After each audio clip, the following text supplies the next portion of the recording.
na lógica da economia solidária e trazer isso, acho que para o debate das incubadoras, é muito interessante pensar isso enquanto metodologia, né? Que é muito mais, talvez muito mais eficaz a lógica de construir uma proposta diferente, tanto de viabilidade econômica e produtiva desses empreendimentos individuais, quanto na lógica da construção de um modelo diferente que a gente entende mais justo e solidário. Eu acho que é interessante pensar nela, né?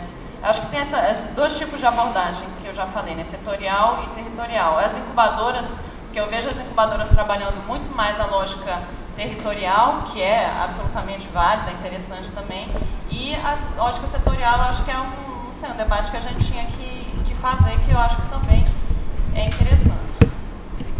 E a outra cadeia produtiva, que é uma cadeia que está se formando agora, que eu sou suspeita, né? Que eu juntou aqui duas coisas que eu adoro, um catador e duas redes, para mim ficou perfeito. Então é a cadeia binacional do PET, é uma cadeia produtiva que a Senais também está fomentando, também fomentou a Justatrama, também está fomentando a cadeia binacional do PET, que trabalha também na lógica da confecção, mas por tecido gerado fabricado a partir do PET. Então você tem, no Rio Grande do Sul, vão ter 3 polos de PET, chama de fazer o bloco, né? Então você organiza desde a catação, né, os catadores todos do Rio Grande do Sul, as cooperativas, as associações que já existem, as que estão sendo formadas, porque tem isso. Ontem acho que foi a Rosângela, né, Rosângela é o nome da... Tá aí? Ela levantou a questão, mas a gente trabalha na lógica de redes, mas a gente tem que pensar nos empreendimentos que ainda estão sendo formados e tal. Eu concordo com ela, né? A gente tem que não formar só as redes com os empreendimentos que já estão formados, porque é muito mais fácil você criar um empreendimento que já tem a possibilidade de trabalhar numa rede do que ele sozinho. Então, as redes, quando a gente fala, não são só dos empreendimentos constituídos, são dos que a gente ainda está pensando em constituir, tentando constituir. Então, vamos lá, os catadores catam, prensam, lavam, né, minimamente beneficiam o produto, aí eles vão para esses 3 polos, que são distribuídos no sul do Rio Grande do Sul, e eles fazem os flocos a partir desse PET que é recolhido. Né? E aí esse floco vai para o Uruguai, por isso que é uma cadeia binacional, e no Uruguai tem a Copima, que é uma empresa recuperada por trabalhadores, de fazer fibra. E eles fazem a fibra de poliéster a partir do floco do PET. Não sei se vocês conhecem o floco. É a matéria-prima para a indústria, né? É o pré-beneficiamento do PET. Então fazem a fibra no Uruguai. Do Uruguai ele vem para uma outra empresa recuperada, que é a Cooper Têxtil, em Minas Gerais, que ela tem tecnologia para, a partir da fibra de poliéster, produzir o tecido. Do tecido vai para as confecções dos empreendimentos de economia solidária, geralmente do Rio Grande do Sul, mas eu acho que vai começar a incorporar os próprios de Minas também. Então, é uma cadeia um pouco mais curta que a Justatrama e geralmente os problemas que a gente tem para montar as cadeias produtivas são as que têm precisam de mais investimento, os elos precisam de mais investimento pesado, principalmente em maquinário. E hoje que a gente tem, as cadeias que a gente consegue formar, esses elos são constituídos justamente por empresas recuperadas. Tanto essa cadeia do PET, que é a Copima e a Cooper Têxtil, que são empresas recuperadas, quanto na Justatrama, que a Têxtil Cooper era, né, e a Cones, que faz a fiação também, que são empresas que precisam de uma tecnologia, um investimento em tecnologia mais pesado, que geralmente os trabalhadores não têm. Os trabalhadores acabam ficando com o começo da cadeia e, no caso da confecção, com a parte final, que geralmente são as duas partes que têm um valor, menor valor agregado, né? Por isso a situação que a gente não consegue reverter de baixa renda dos nossos empreendimentos. E a lógica da cadeia produtiva, da organização em cadeia produtiva, é interessante por isso, que a gente tem mais possibilidade de discutir a distribuição dos ganhos ao longo da cadeia produtiva. Bom, os benefícios dessas cadeias produtivas, isso que eu falei, melhor distribuição, melhor possibilidade de distribuição de renda, né? Você vai discutir com todo mundo a questão dos preços justos, possibilidade de pagamento do preço justo, embora isso seja meio um limbo mesmo, porque é difícil você chegar num valor que todo mundo acha que é justo, mas certamente necessariamente é uma possibilidade muito maior de uma distribuição equânime da renda, né, dos ganhos que essa cadeia tem. Uma menor alienação do trabalhador, que eu acho que isso é uma luta que a gente tem na economia solidária, de o trabalhador ter noção do todo, né? Então, um trabalhador que hoje estava lá na Têxtil Cooper, né? Ele tem noção do que é a produção de algodão, quais as dificuldades, o que as pessoas passam até a produção final, entende seu papel dentro dessa cadeia. Isso contribui para a redução da alienação desse trabalhador. E o desenvolvimento do pensamento crítico, né? Você começa a olhar a realidade quando você conhece mais, né? Conhece mais todo, você olha a realidade com outros olhos. Uma menor dependência do mercado, porque uma das grandes dificuldades da economia solidária é a comercialização, e quando você chega no final e vende uma blusa da Justa Trama, você fomenta toda a cadeia solidária. Então, você paga pelo trabalhador que fez a confecção, que fez o tecido, que fez o fio, que fez o algodão. Então, você reduz a possibilidade de exploração desse próprio mercado. Quando você inclui esse produto numa lógica, inclui também o consumidor, toda essa cadeia na lógica do comércio justo, aí você ganha não só em escala, você ganha em qualidade, né? Você está fechando a lógica, aí você consegue isolar cada vez mais a lógica do mercado e a lógica da economia solidária, né? Estamos tentando fazer um parênteses, trabalhar nas SENAI, né? O Brasil é o primeiro país que tem oficializado o Sistema Nacional de Comércio Justo, estamos tentando trabalhar nisso. E acho que a lógica das cadeias e das redes tem tudo a ver com a lógica do Sistema Nacional de Comércio Justo e Solidário. Aumento da possibilidade de inovação tecnológica, e aí eu acho que a gente precisa trazer a universidade para fazer esse debate. A universidade, quantas incubadoras nós temos no Brasil que estão dentro das universidades, esse debate da inovação tecnológica, do desenvolvimento de tecnologias sociais, a gente ainda está muito atrasado nisso, né? Acho que a gente consegue definir um pouco metodologia como tecnologia social e a gente aí inova, mas a questão do hard, do material, né? Não só do processo, dos produtos, da inovação dos produtos, a gente ainda acho que está deixando muito a desejar em termos de país. E aumento da visibilidade e a aceitação da marca. É muito mais fácil, né? Que você tem uma cadeia, que você tem todo um apelo, né? Traz o consumidor junto, dá para trabalhar isso com a questão ecológica, né? Ecologicamente correto, socialmente justo.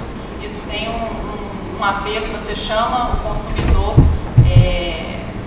para participar da cadeia, né? Você tem ganha uma sustentabilidade na cadeia por essa questão do aumento da visibilidade e aceitação da marca.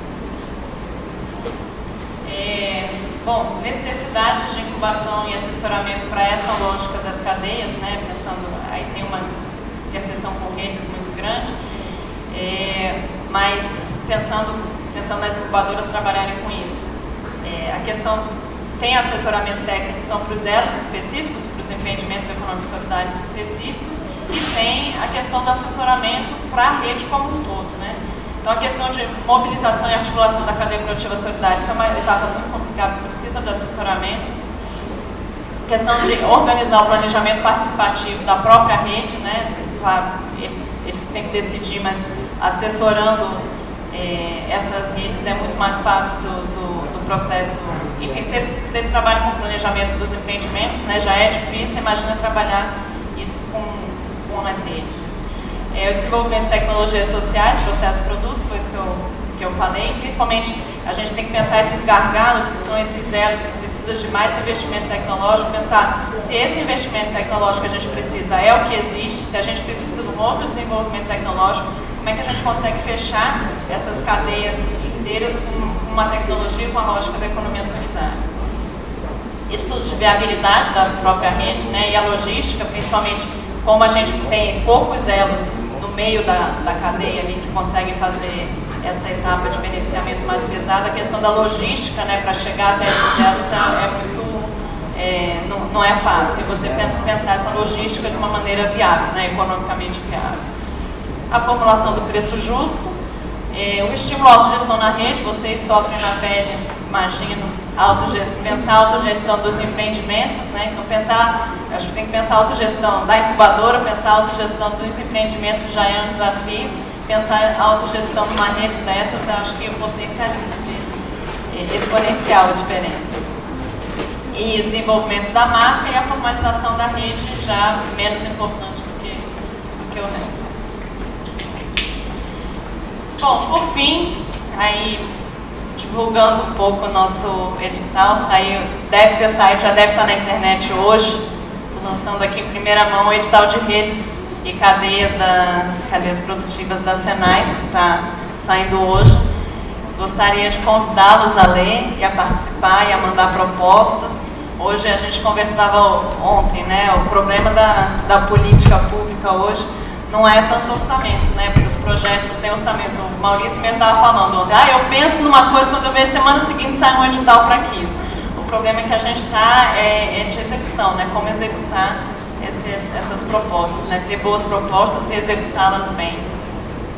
Então, muito nessa lógica das redes territoriais, das cadeias produtivas setoriais, a gente lançou esse edital, que está na rede hoje, e convido-os a ler e participar.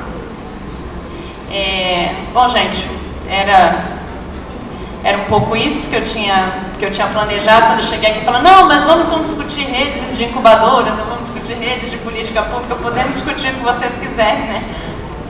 Acho que a questão das redes é boa para isso, assim, então, tudo pode estar em rede, né? E a área de estudo ainda tem pouco desenvolvimento acadêmico disso, é uma área relativamente nova de estudos de redes, então tem muita coisa para estudar, muita coisa para desenvolver, muita coisa para debater em vários campos diferentes. Então, acho que estamos aqui, o Paulo também estava me contando que também é um estudioso de redes e também participa da Rede AB, que provavelmente vocês também conhecem, ou está participando da Rede AB. Enfim, eu sei que estamos com o tempo meio contado, também não sei se eu estourei, tentei ser mais rápida, mas, bom, estou aqui para se vocês quiserem discutir, ou se vocês quiserem também avançar. Bom, obrigada.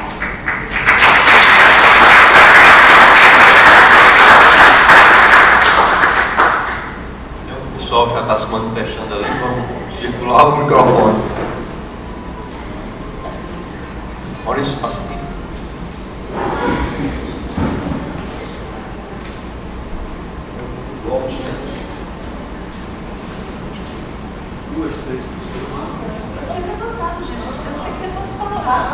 Ai, que vergonha. Bom dia a todos e a todas. Eu tenho um carinho especial também quando falo de cadeia produtiva, porque eu sou da engenharia e aí meio suspeito para falar, mas acho que, reforçando a ideia de redes, eu me lembro muito de um episódio em 2005 com a Justa Trama, que a cooperativa que eu pertencia era apoiadora para a elaboração dos projetos, informação e orientação geral da cadeia, quando ela estava se estruturando. Ela surge em 2003, 2004 fizemos o primeiro projeto para a Fundação do Banco do Brasil, em 2005 foi o segundo projeto. E aí houve um dilema, e aí da importância de se pensar politicamente uma rede e a cadeia produtiva. E aí eu acho interessante fazer esse relato.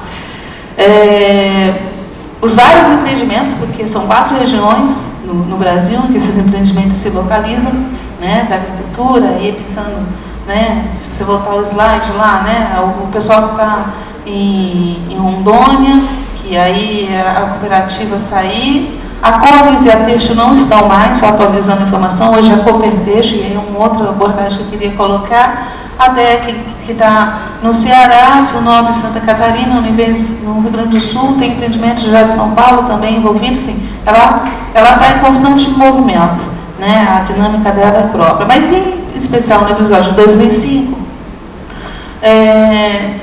a gente articulou todos os empreendimentos, olha, vocês precisam levantar as necessidades e passar para a gente conceber algum projeto para a Fundação do Banco do Brasil, para estruturar fisicamente com equipamentos todos os empreendimentos para essa cadeia de fato funcionar. E aí, para variar, estourou o orçamento.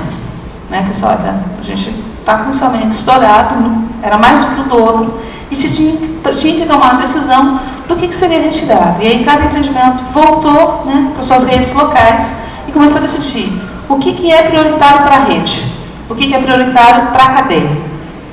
A discussão foi tão intensa e tão madura que eles optaram em, na época, escolher e priorizar a compra de um TA circular, que era a única coisa que faltava para de fato fechar a cadeia na produção, né, dos produtos, que comprometia praticamente 1/3 do orçamento todo.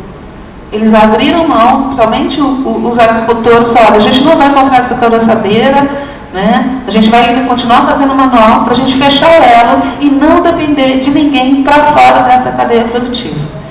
Então, todos eles, não, no ano que vem, no próximo ano, a gente pede as outras necessidades e fechar a cadeia. Então, essa estrutura de pensar no todo e não individualmente, a rede nos permite, né? E eu acho muito louvável. A cadeia hoje, ela vai bem, mesmo que ela tenha mudado alguns empreendimentos, porque acabaram dissolvendo, né? A empresa recuperada tem grandes dificuldades, a gente sabe disso. E aí, mas eles já se reestruturaram e continuam na mesma lógica. Eles pensam a cadeia como um todo, para beneficiar todos os trabalhadores dessa rede. E aí, se a gente for pensar nesse processo, né, e vai para o próximo slide, onde a Coopertexto, que faz parte também da Justatrama, né, ela agora está entrando na cadeia do PET. Eu estava comentando rapidinho para a Ana, fiz esse comentário ontem para a professora Rosângela, que a produção do ano, praticamente todo, da Justatrama, ela se faz em 1 dia e meio, 2 dias de produção da Têxtil, né? Da Coopertexto. E aí, para ela, 2 dias de produção no ano, né, é muito pouco. Então, a tendência dela é se inserir em outras cadeias. Eles não querem ficar só no mercado tradicional para vender o algodão. Eles querem fomentar e fortalecer essa rede. Então, nada impede também que você esteja em mais de uma cadeia, né, pensando nos princípios, né, da economia solidária, dos valores. E pensando nas nossas redes, eu acho que esse é um ponto fundamental, né? A Ana estava apresentando aqui, tem a rede de educadores, como é que ela se articula nas cadeias, né? Porque as redes também elas são complementares. Eu vou pegar a rede de comercialização, né? Pensar na rede de educadores, pensar na rede de quais as incubadoras, as comercializações, os bancos comunitários, pensar nos fundos rotativos, dizer, como nos articulamos em várias redes, né? E aí, talvez seja um momento, talvez colocando isso para a Dani, de alguma forma, tentar amadurecer com a gente, né? Como é que fica essa articulação entre as redes e como é que a gente consegue avançar, tanto pensando nas questões territoriais como nas setoriais, né? Essa dinâmica, né? De repente, ao invés... não deixa de ser um foco para poder avançar no debate, mas ao mesmo tempo não deixar de estar conectado às outras estruturas de redes, né? Porque a gente está, para o desenvolvimento, a gente precisa ampliar, porque as coisas não estão desconectadas. Então, só queria, na verdade, ampliar um pouco esse debate, apesar da minha forma um pouco confusa, né? Mas isso fica traduzir isso. Quer dizer, como é que fica essas várias articulações pensando num objetivo maior, né? Como é que a gente pensa na história do desenvolvimento? Acho que é isso.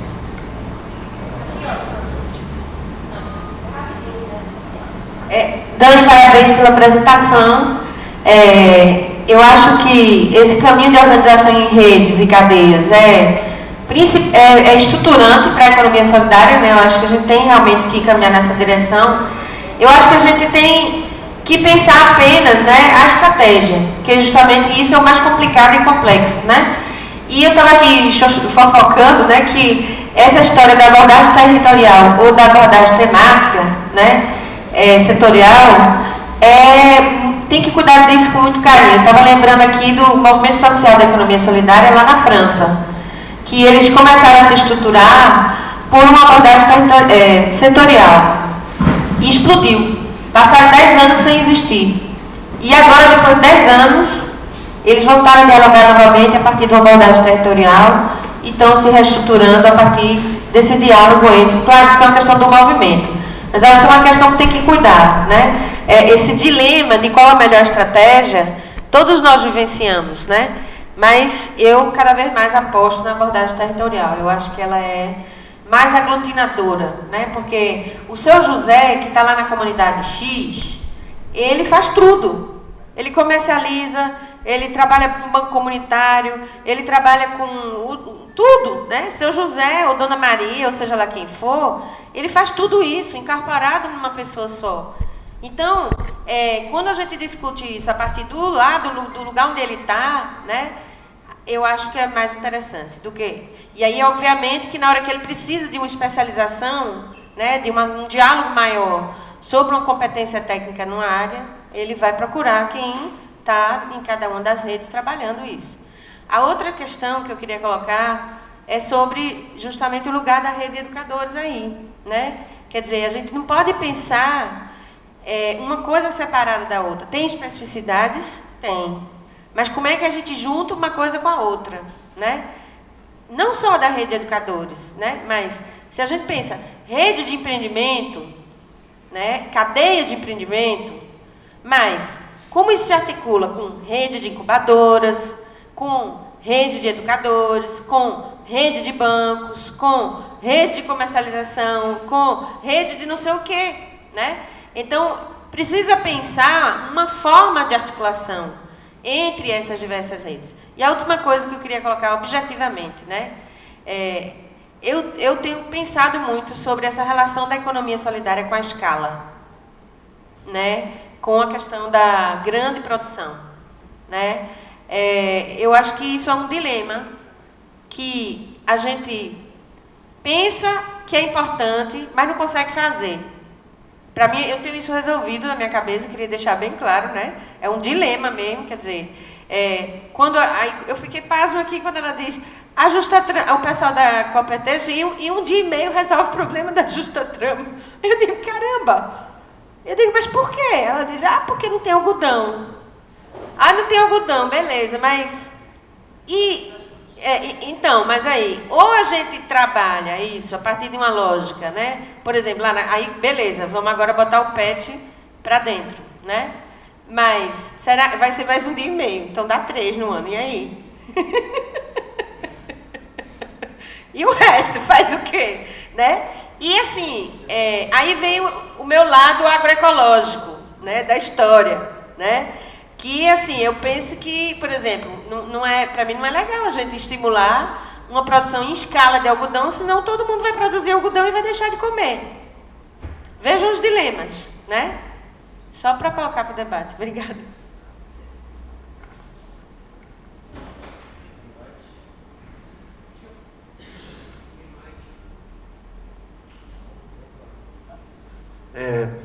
Bom, também parabenizar a Dani, né, pela exposição, bacana. Essa rede de PET eu nunca tinha ouvido falar, para mim é uma novidade e apresenta já um passo a mais, que é uma cadeia binacional, né? Quer dizer, nem sei como é que fica isso em termos de alfândega, né, porque tem que pagar imposto para sair, imposto para entrar de novo, o custo aumenta nesse, né, acho que deve ser complicado, enfim, mas muito interessante e desafiador. Agora, eu acho que essa ideia de trazer o debate da Dani para cá era para a gente começar a pensar, até quando a gente for apresentar nossas ações, ver onde que a gente pode identificar possibilidades de articulação de cadeias ou redes, ou mesmo identificar setores que a gente trabalha em comum e ver como que a gente pode colaborar a partir disso ou iniciar um diálogo. Eu estou aqui já cochichando com a Crislene, porque eles têm algo que a gente não tem, eles têm um foco tecnológico forte e a gente tem um foco mais social, né? A especialização nossa são de profissionais da área das ciências sociais, eles têm um foco tecnológico. E eu tive conhecendo esses dias aqui os laboratórios de materiais, aqui com o professor Sandro e tal. Eles têm máquinas maravilhosas ali que a gente poderia incorporar aos nossos empreendimentos, etc. Né? Máquinas, por exemplo, para produzir tijolo a partir de resíduos de construção, né? Que tem grupos nossos que trabalham com construção, mutirão de habitação popular, etc.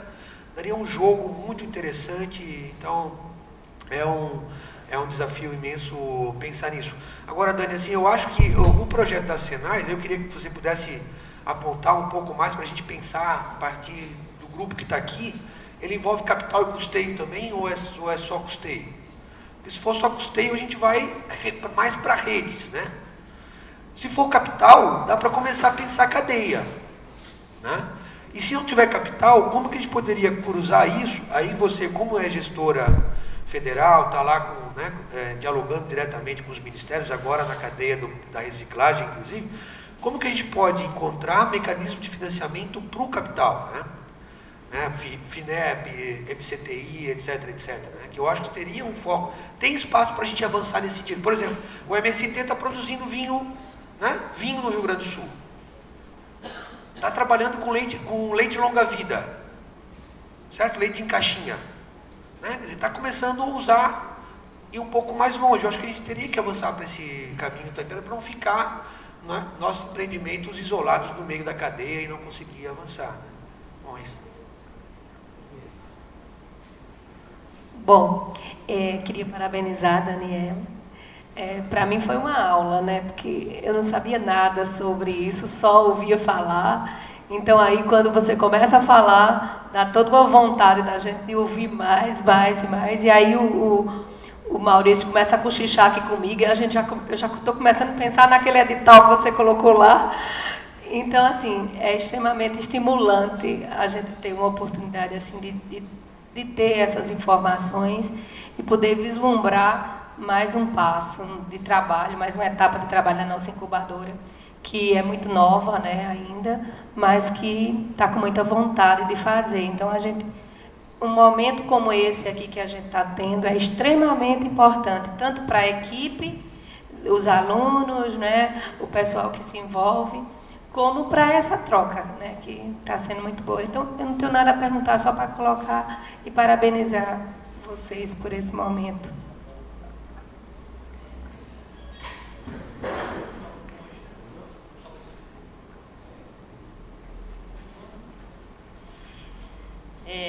Vou começar pelas...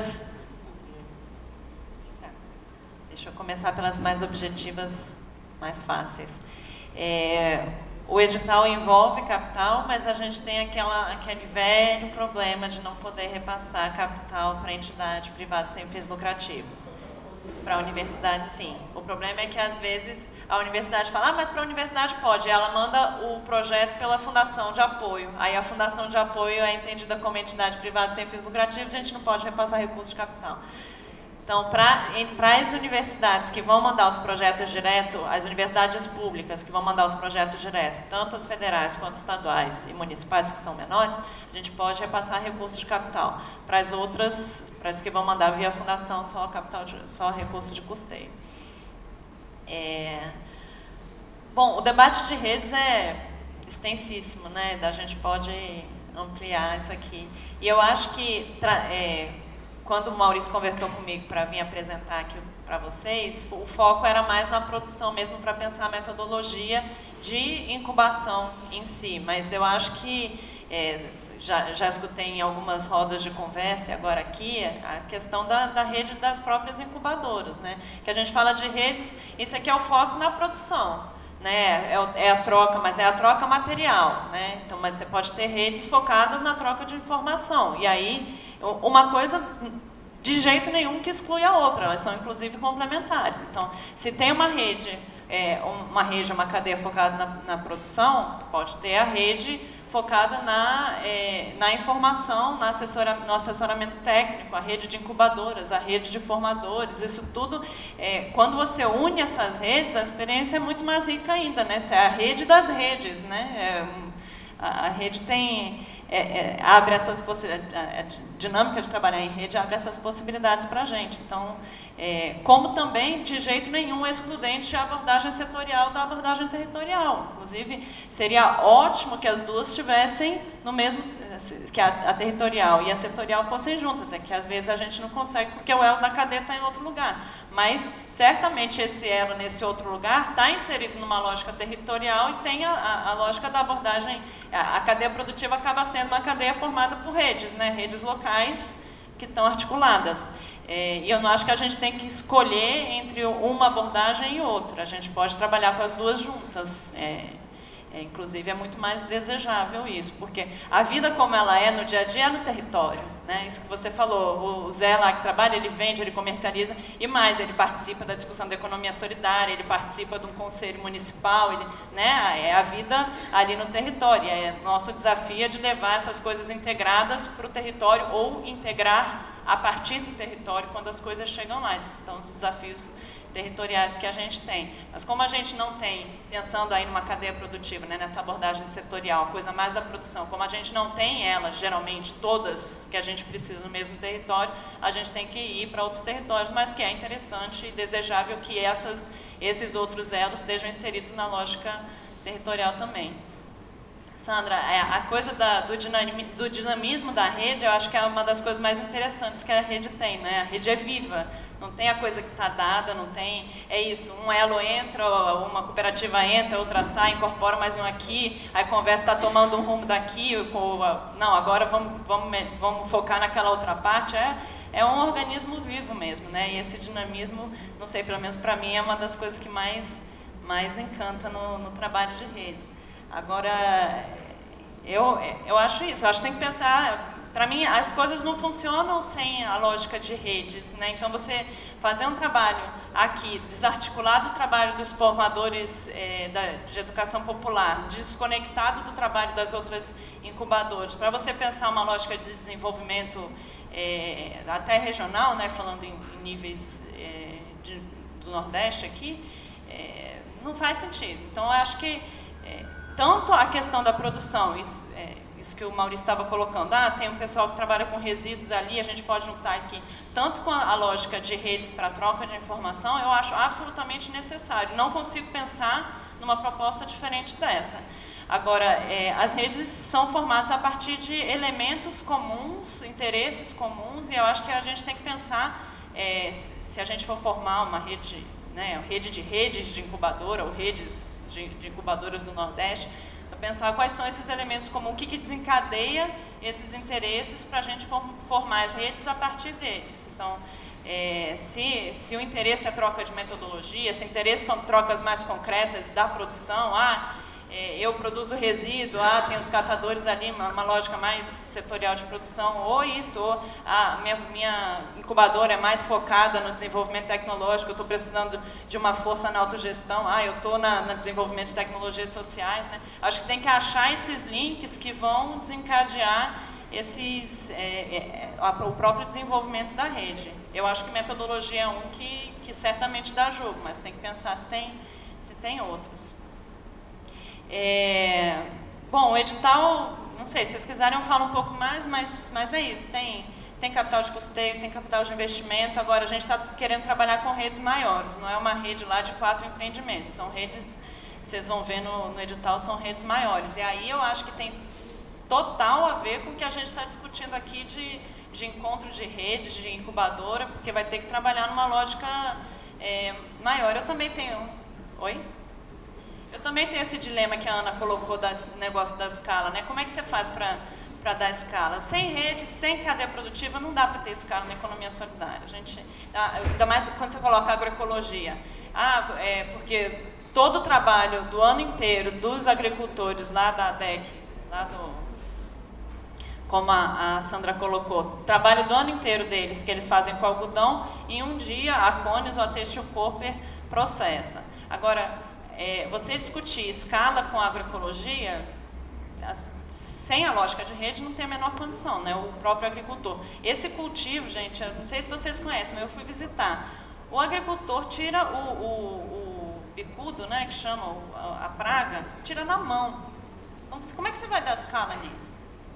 Se não for na lógica de rede, se não for todos eles produzindo um pouco e juntando no final um montante. Não tem condição, é isso. E aí você vai para uma cooperativa que foi uma empresa recuperada, que a escala dela é absurda, e é isso. O que ela faz com o resto dos dias? Né? Tem que ter muitas cadeias produtivas para dar conta daquilo. Mas que bom que tem aquele empreendimento, que tem aquele elo que nos possibilita trabalhar a cadeia inteira nessa lógica.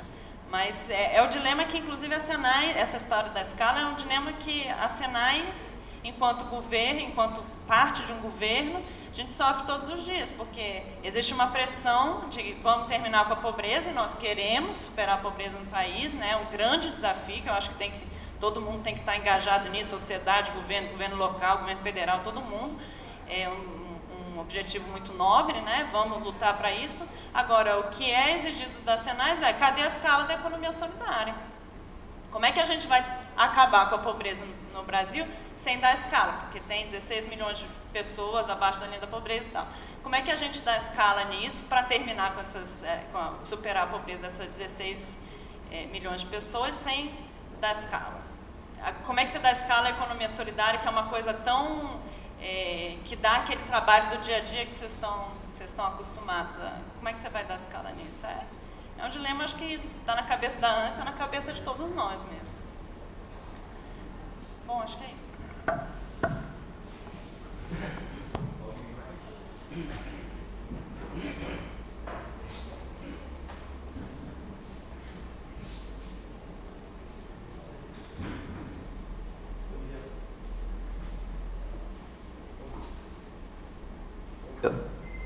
Bom dia a todos. Meu nome é Trajano.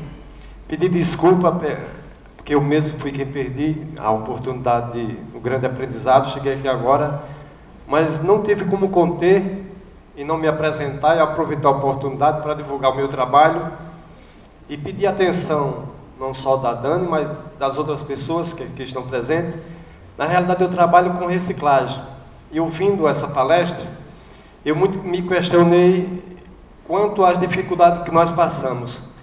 É sabido por todos que está existindo uma nova política do resíduo sólido, e como ela falou no programa de combate à fome e à pobreza, nós vimos engajado nisso. Embora vimos que haja algum choque, porque hoje nós temos uma economia na rede da reciclagem que funciona aí há mais de 30 anos e está sendo mudada. Eu sei que as pessoas estão fazendo com o melhor dos seus objetivos, mas não respeitando essa cadeia que já existe, montando um programa num birô, com certeza haverá choque, é o que nós estamos vendo. Eu tenho um exemplo de uma cooperativa aqui em João Pessoa, que ela está com 6 meses, e ela já começou no novo modelo, mas ela já parou. E nós temos outros exemplos das pessoas que vinham já no modelo antigo, desempenhando o seu papel, elas estão sobreexistindo. O que nós vimos é o seguinte, que falta exatamente isso, que essa discussão ela possa ser levada a um nível mais elevado, porque quando ela falou no agricultor, muito me lembrou os catadores.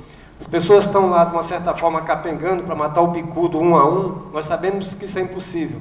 Porém, é necessária uma política também, não só na conscientização da base, mas também das pessoas que fomentam, que fazem as leis, que fazem da parte das universidades, que possam contribuir com isso.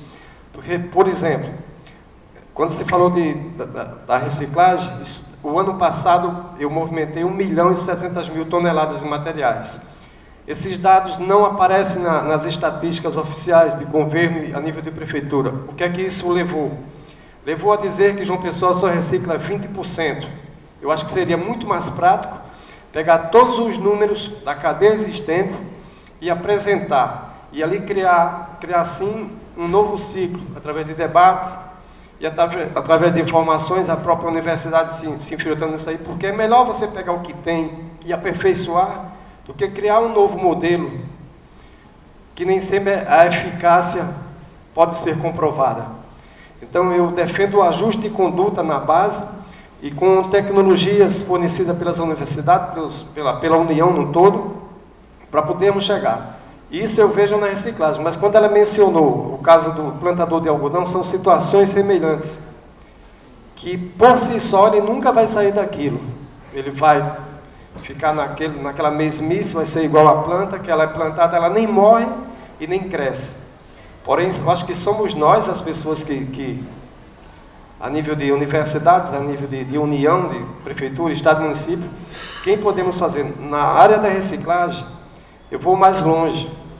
Não adianta só trabalhar educação na reciclagem, tem que trabalhar a nível de fábrica, porque quando você faz uma garrafa PET dessa, ela vem aí com o corpo de PET e a tampa de polipropileno. 70% dos calçados, esses aí, eles são reaproveitados, 30% não. Seria necessário respeitar por região aonde que você pode lançar aquele tipo de material. Aqui nós temos um fabricante, não vou falar o nome, que ele faz o copo descartável. Ele sendo de polipropileno, ele está incluso na nossa cadeia. Ele vai gerar emprego e renda. Mas se ele faz de um outro material que não existe a reciclagem aqui, ele vai ser um crime a mais para o aterro sanitário, para os aterros. Então é necessário que de cima para baixo venha também a política de quando você lançar um produto no mercado, pensar na reciclagem dele, no reaproveitamento. Porque as cidades hoje elas crescem verticalmente por falta de espaço. Nós crescemos a economia, cresceu a população, produziremos o dobro de lixo.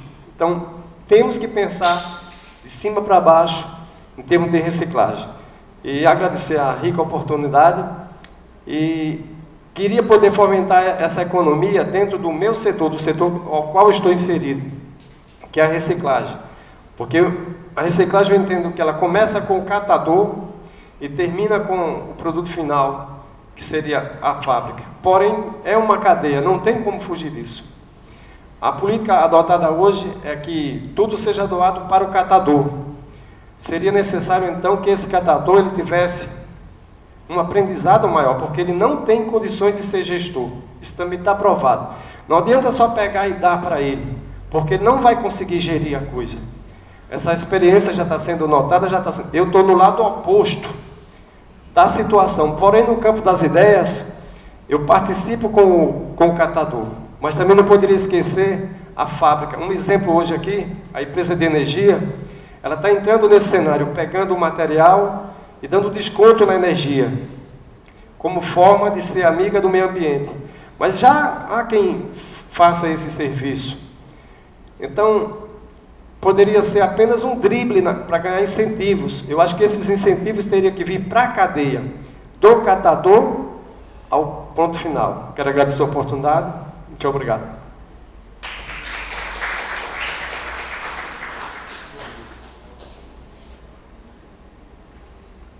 Bom dia, meu nome é Patrícia, eu venho de São Carlos, São Paulo, lá do Númia Ecossol da UFSCar. Aí queria compartilhar um pouco do que está acontecendo com a gente lá no estado de São Paulo, bem dentro disso que está sendo conversado aqui sobre a articulação de incubadoras, né? A gente está com um projeto lá desde 2010, que é de articulação de TCPs do estado de São Paulo. E a gente está finalizando esse projeto agora com perspectivas muito positivas. Foi um projeto que foi muito positivo.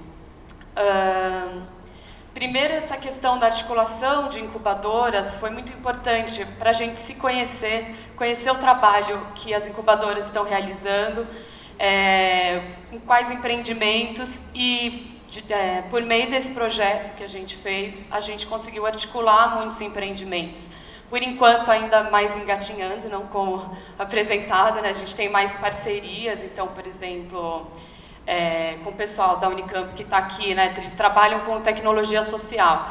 A gente foi para lá, discutiu tecnologia social, o empreendimento foi para lá, viu uma tecnologia social que um empreendedor levou uma batedeira para bater sabão, que dava para bater mais sabão ao mesmo tempo, e voltou para São Carlos e implementaram no empreendimento deles. E tem havido outras trocas entre empreendimentos, está sendo muito, muito legal para a gente. E essas trocas estão acontecendo também independentes de incubadora, e isso para a gente também é muito positivo, a gente avalia como algo positivo. Então, os empreendimentos que são assessorados por diferentes incubadoras, se comunicando, independente das incubadoras, e se ajudando e crescendo. Então, eu acho que esse tem que ser também o nosso objetivo, né? De autonomia dos empreendimentos, né? Não é a gente intermediando todo o tempo, todas as relações. Então, nesse ponto, né, vem junto ao encontro do que vocês colocavam sobre essa articulação de incubadoras, e aí também eu já aproveito para parabenizar aqui o encontro, né, que a organização, inclusive, pediu, está organizando os anais do encontro, com resumos das incubadoras, então acho que é uma forma muito legal da gente começar essa interação. Para não me estender muito nessa questão do projeto de articulação de TCPs, me coloco à disposição caso alguém tenha interesse em conhecer mais, aí eu posso contar melhor de como está sendo lá. E aí eu queria aproveitar para só informar também que a FGV, a Fundação Getúlio Vargas, que é lá da cidade de São Paulo, da capital, eles trabalham muito com essa questão de programas, enfim, softwares e tal, e eles têm um programa que calcula preço justo, então que eles vão com esse programa nos empreendimentos, discutem com o empreendimento quanto eles querem retirar por mês, quanto que eles vão ter que produzir para poder retirar aquilo e para calcular o preço justo. Então é algo muito interessante também para quem tiver interesse buscar a Fundação Getúlio Vargas, que eles disponibilizam também. E aí, por último, queria colocar que a gente fica nessa, o professor Paul Singer também colocou essa questão de não poder abrir editais para o que vocês estão colocando como entidade privada, né, que seriam os empreendimentos de economia solidária.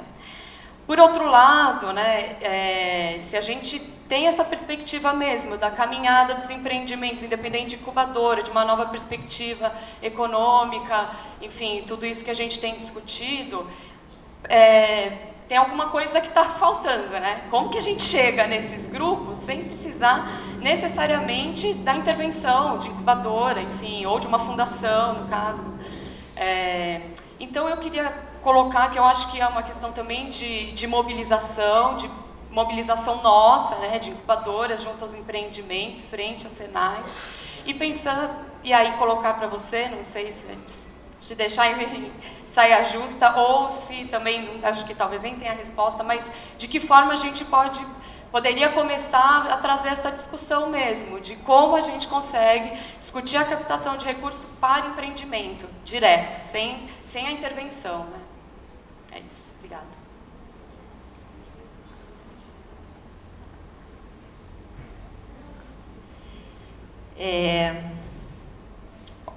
A captação de recurso, aliás, eu até esqueci de responder ao Maurício também.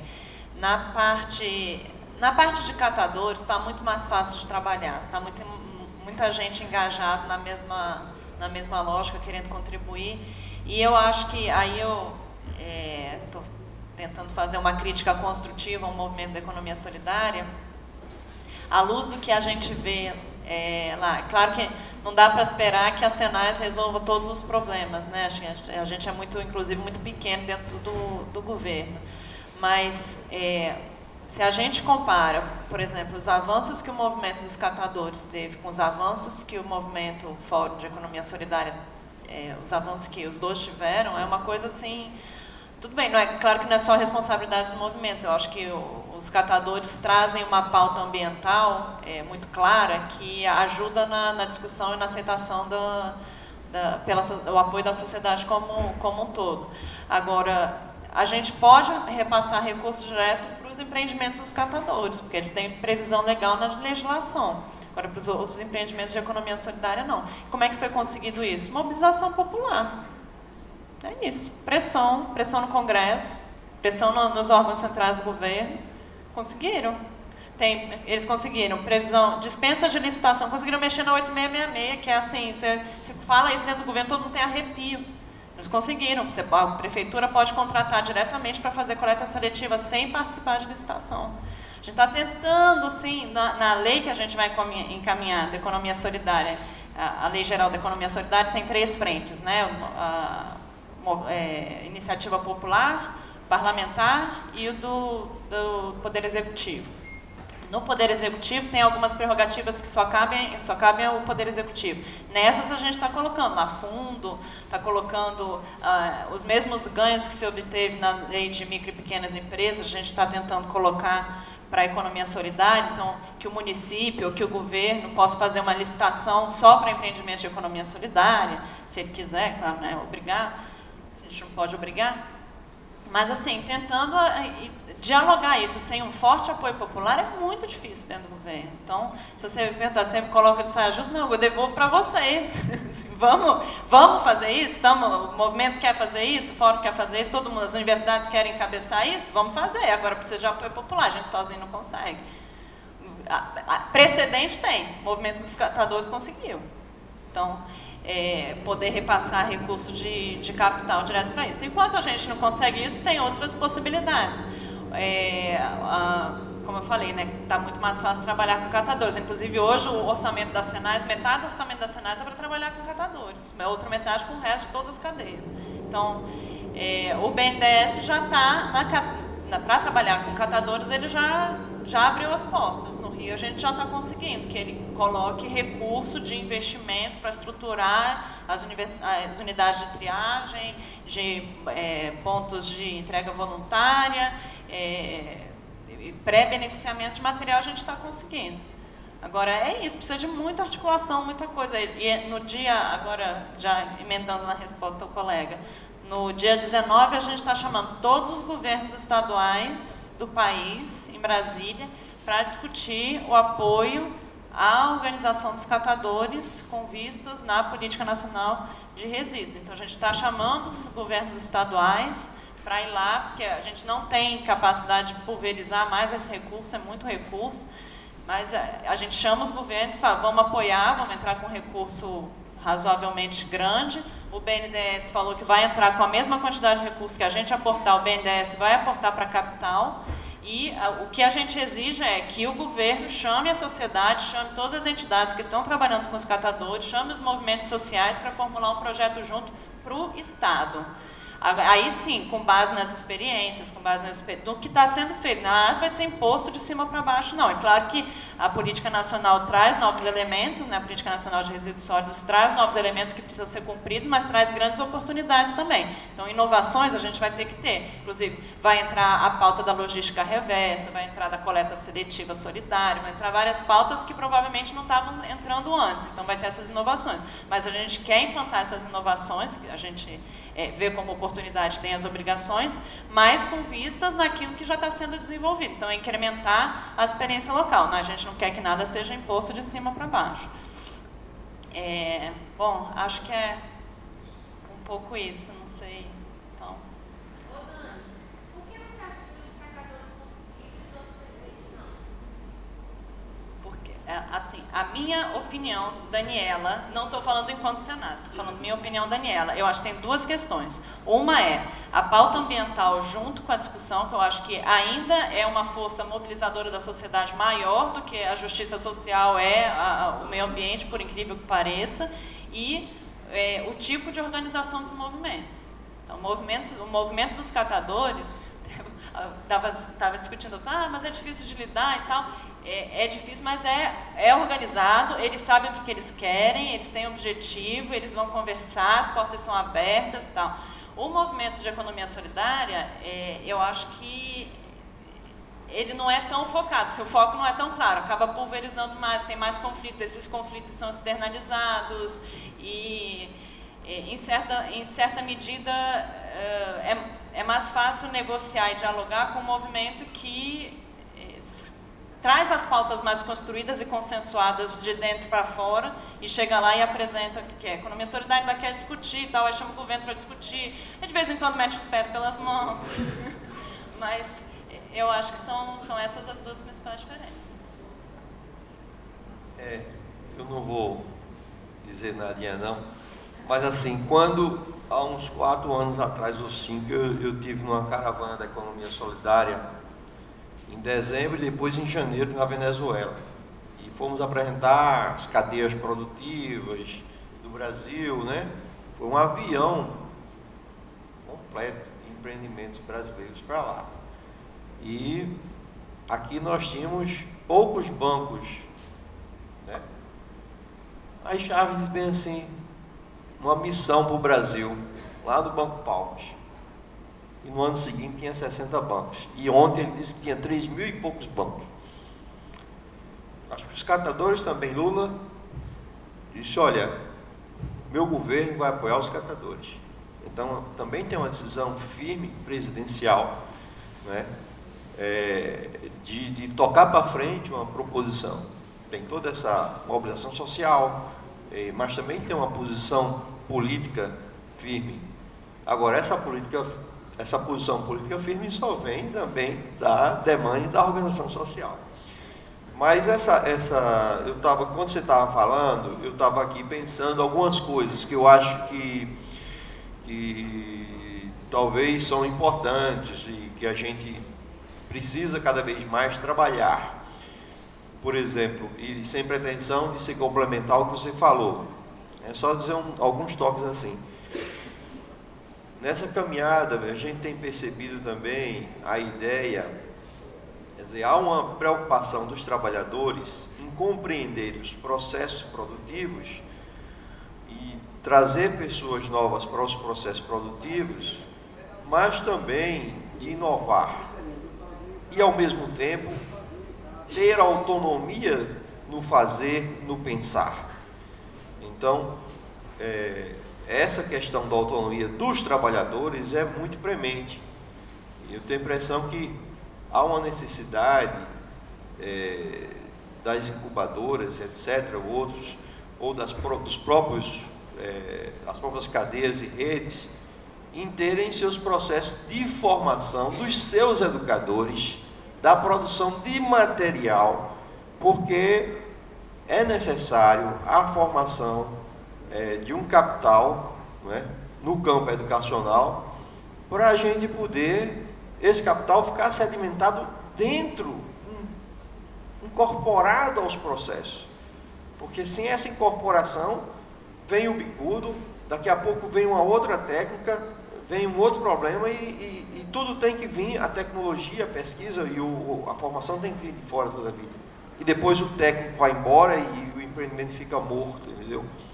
Então, eu acho que é uma questão muito importante essa questão da educação no interior, né, das redes e cadeias. Uma outra coisa também, na verdade, é uma coisa bastante complexa, porque há redes que têm problema com as intempéries, né? Por exemplo, o pessoal do meio ambiente, com o Laninha e com o El Ninho, nós tivemos uma mudança muito significativa nas plantas, sobretudo aqui no Brasil, em termos de desenvolvimento das plantas, seja da horta, seja as hortaliças, seja as plantas que fornecem néctar, pólen, etc., etc. E isso há um completo movimento e uma adequação a esse movimento precisa ter muita sensibilidade. Então, eu acho que eu vivenciei um pouco isso, que eu me dediquei um pouquinho só na questão da agroecologia e da produção. A produção a partir dos derivados, né, produzidos pela abelha. Então, essa mudança ela é complicadíssima para quem mexe com peixe do mesmo jeito, né, etc. Então, há uma mudança do ponto de vista das intempéries. Essas mudanças do ponto de vista do mercado, por exemplo, essas crises econômicas, isso mexe muito nas redes e cadeias, são dificuldades que as redes e cadeias enfrentam também, né? A formação do preço, essa coisa da loucura aí dos preços. Essa coisa do trabalho também, a gente precisa ter muito cuidado de observar. Por exemplo, o apicultor, se ele tem um apiário, ele deve ir no máximo 3 vezes ao mês ao apiário, no máximo, né? Um apicultor deve ir 3 vezes ao mês ao apiário. É mais ou menos isso. Quer dizer, então essa história do processamento do produto. Agora, tem uma outra parte que é o processo de comercialização, da embalagem, tem todo um processo que vai levar o restante do tempo, né, que ele tem. Então, o tempo de trabalho de cada segmento, de cada cadeia é específico demais. A gente tem que ter preocupação com isso, porque o tempo ele é muito diferente. Eu falava com o Luizinho aqui da feira, né, agroecológica aqui que tem na Universidade Federal aqui da Paraíba, aqui no campus, toda sexta-feira. E aqui nós temos uma grande baluarte aqui desse processo que ajudou demais nesse processo dessa feira aqui da Paraíba, né? E ele dizia assim: eu me levanto às 3 horas, pego o primeiro carro às 3h30 da manhã, depois o segundo, para chegar aqui às 5 horas, armar a barraca e eu vou sair daqui às 2 horas e vou chegar em casa às 4 horas da tarde. Mas durante a semana eu vou estar todo o tempo lá na minha horta. Isso coincide também com um outro produtor lá no Rio Grande do Norte, também tem uma feira lá há 8 anos lá, agroecológica, aos sábados, né? E aqui a gente tem a Kátia, que faz parte da coordenação da feira. Eu queria uma salva de palmas aí para o pessoal das feiras agroecológicas, né? Muito bem. É uma sistemática, né? Cotidiana, né? Todo sábado, toda sexta, aqui em João Pessoa tem uma coisa interessante, tem um ônibus, né? Além das feiras que existem nos bairros agroecológicos, tem um ônibus, né? Que circula em vários bairros, né? Com essa feira itinerante. Então, como é o tempo de trabalho? Então, o tempo de trabalho é algo extremamente diferente e peculiar a cada rede, né? Acho que é uma coisa que a gente precisava também, no outro momento, tentar ver. E para nós das incubadoras, fica a ideia, né, de tentar romper um pouco com essa lógica dos editais. Quer dizer, se os editais são bem particulares, então cabe a gente pensar, ver a maneira de se articular para juntos, né, tornar aquilo que é algo muito direcionado, né, a tornar aquilo mais coletivo. Então, a ação coletiva das incubadoras, se reunindo para articular-se e trabalhar o edital, eu acho que é algo que a gente precisa pensar um pouquinho, né? Vale a pena no edital 04 haver uma articulação de 2, 3 incubadoras para fazer uma proposição, né? É possível? Então, eu acho que a gente poderia estar pensando também nessa perspectiva como possibilidade de saídas.